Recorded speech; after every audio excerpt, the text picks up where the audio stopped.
Well, just appreciate the chance to be here today. A lot has happened in our league since I was last sitting here, so it's pretty interesting to see all the matches, all the upsets, all the parity. It's pretty significant this year, so it's pretty cool to witness. And you know, we've had 5 in a row on the road. Now we have 5 in a row at home of our last 6.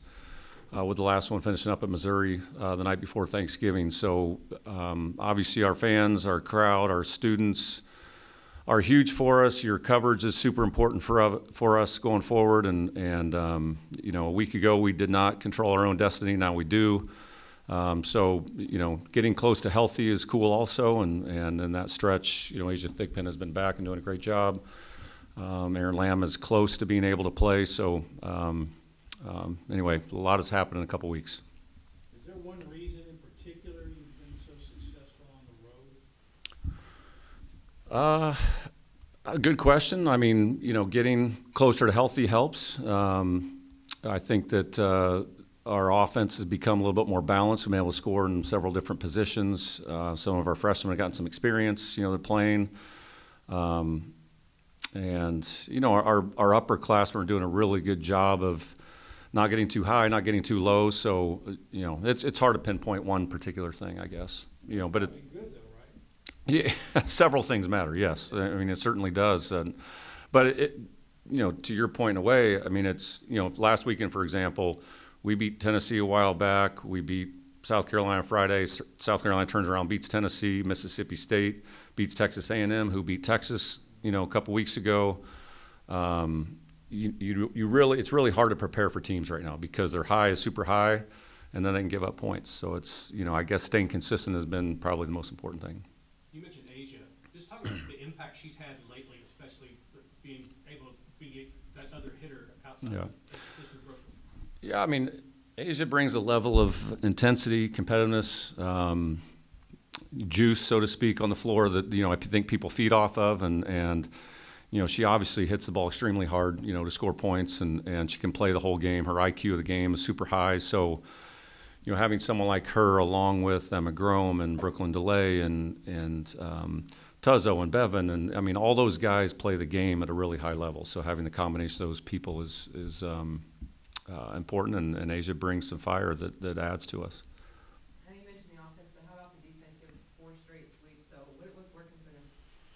I'm glad you brought that up because our defense has been really good, you know, and that's something we've been working hard on in practice. Our defense wasn't very good early on, and so we've been able to smother some teams, you know, with our block, but also be able to transition to score points once we make some plays defensively in the backcourt. You know, having the anchors of, you know, Tuzzo and Bevan back there, and then people like Emma Grome starting to dig balls, Asia dig balls, Brooklyn digging balls. I mean, it just adds, it makes it frustrating to play against, and that's a theme we definitely hope to continue Friday night. It seemed like Aaron was really coming on when she went down. Mm-hmm. Did it take a little while for you all to, I would have to assume, to adjust to her loss? Well, in her position, I mean, you know, when you're not playing great, that position helps bail you out of the weeds. And so when you have one player in that position bail you out and not the other, you know, so Brooklyn in 3 rotations and Aaron in the other, you just have to try and manufacture points, and so getting Asia back has helped. But Aaron just hits the ball, you know, at a pace that other people can't defend, and so we're hoping to get her back, and she's practicing now and then getting closer, and you know, so but you know, we're on doing some good things, and having the ability to terminate ball when you're not playing well in that position is super important. How important has Emma been as far as people being in and out of the lines, and she's just that constant quarterback right there leading everybody? Yeah, I mean, you know, Emma, you know, attackers don't have to think, okay, where's this ball going to be? She knows how to put it, you know, to them at the right time, right tempo. Her experience, you know, again, you know, Emma and Eleanor's freshman year, we got beat at South Carolina, and they're always thinking about that gym down there. It's hard to play in, and they handle that gym like pros now. You know, so that experience in her position, along with her ability to get her attackers in stride, is super important. Fred, when you look at how this season in the SEC and in college volleyball in general played out, how do you feel like that might trickle into conference tournaments, specifically in your SEC play?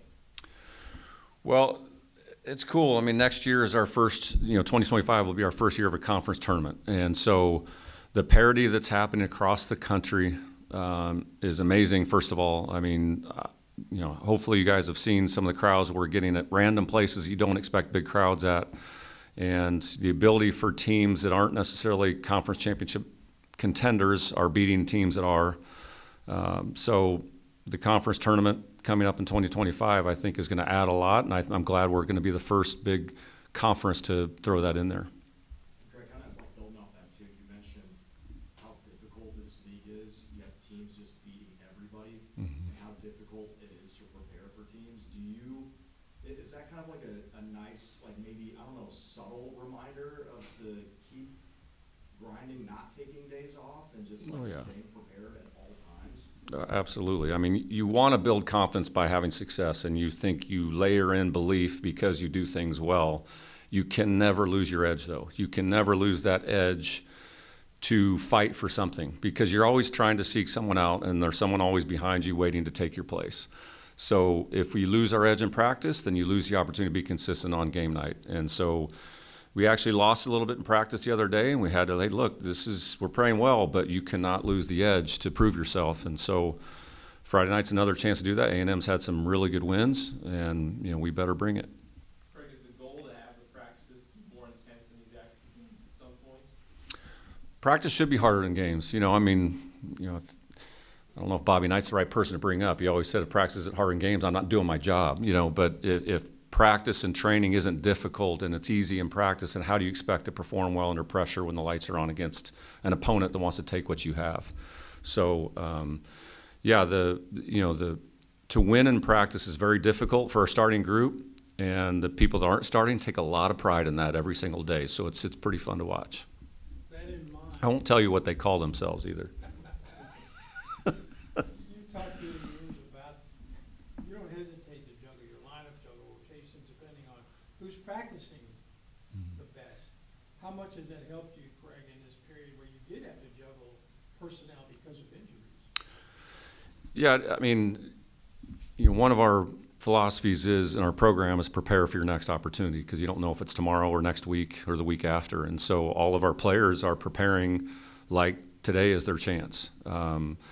And we've certainly have had to go through that this year with different injuries and situations. We've had to flip our lineup 2 or 3 times after beating SMU, then to Purdue, then switched again for Louisville. And then I don't know if you noticed on Friday night, we put in Kennedy Washington on the right side. She's never played right side, in college at all. And the last set, we put her in, and she was ready. She prepared herself in practice. And, I just met with her yesterday, and she wants some clarity on her role. And I said, you earned the opportunity to play there. So you don't get to play unless you earn it in practice. Greg, what do you think the biggest adjustment your team's made after the season is? I think that the biggest adjustment of they have gained the respect of their teammates. I think individually each of them has gained the respect from their teammates, and they're really starting to trust and gel with each other. You can never underestimate that intangible, so to speak. Yes, we physically do great things. Yes, we pass pretty well. Yes, we kill the ball at a high rate. Yes, we do great things defensively. But there's a level of respect and trust you have to have with teams to compete for championships, and I think that's the biggest thing we're seeing right now in practice when we travel, is that there's an elite level of respect and trust between each other. You mentioned parity more than once. Obviously, the portal's got a lot to do with that. You've had kids come in that you've lost. People don't realize the reigning player of the year used to be here. Is that primarily, do you think, what's led to this parity? I think it's part of it. I think probably the biggest thing is the number of great athletes playing our sport. When you walk into a club tournament at the Expo Center in Louisville, or the World Congress Center in Atlanta, or the Las Vegas Convention Center at Nationals, and you see 100 courts, and on every third court you see an elite Division I player, that means that every school in the country has a chance to find really good players. And so I think that, yes, transfer portal helps with parity, but a lot of times the best players go to other great programs, And so if there's not enough good players in the top 25, then 25 can't beat 7. So I think all of it adds to it, you know, NIL, transfer portal, the number of people playing this game. But it's at an all-time high, and I've said this for 5 years straight, I think. I don't think it's stopping anytime soon, so it's pretty cool to see. Everybody good? Appreciate you coming out. Thank you. Thanks, guys. Appreciate it.